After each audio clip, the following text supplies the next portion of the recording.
ကျမတို့ဟေဘန်ကအဆောက်အုံတစ်ခုကိုတာဝန်ယူပြီးဆိုရင် client ရဲ့ယုံကြည်မှုကိုအလေးအနက်ထားပါတယ်။ဒါကြောင့်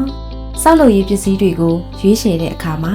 အရေးအသွေးအကောင်းဆုံးတွေကိုပဲစစ်စစ်ဆက်ဆက်ရွေးချယ်အသုံးပြုပေးတာဖြစ်လို့ရည်ရှိအတွက်စိတ်ချရမှာအမှန်ပါပဲရှင်။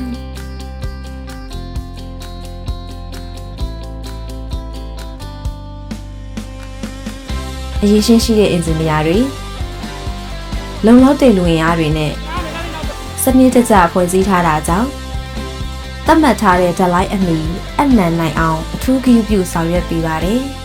။ကျမတို့စိတ်စာပြီးစတဲ့အခါ project ရဖို့ထက် client အတွက်အကောင်းဆုံးနဲ့အသင့်တော်ဆုံးဖြစ်ဖို့ကိုပဲဦးစားပေးတွက်ချက်ပါတယ်။ဒါကြောင့်ယုံကြည်မှုနဲ့အရေးသေးကိုပေါင်းစပ်ပြီးစိတ်ကူးတွေကအဆောက်အုံတစ်ခုကိုတိစောက်ချင်တယ်ဆိုရင်တော့ဟေဘန်ကိုရွေးချယ်လိုက်ဖို့ဖိတ်ခေါ်ပါရစေရှင်။ယုံကြည်မှုနဲ့အရေးသွေးရင်းခံဟေဘန်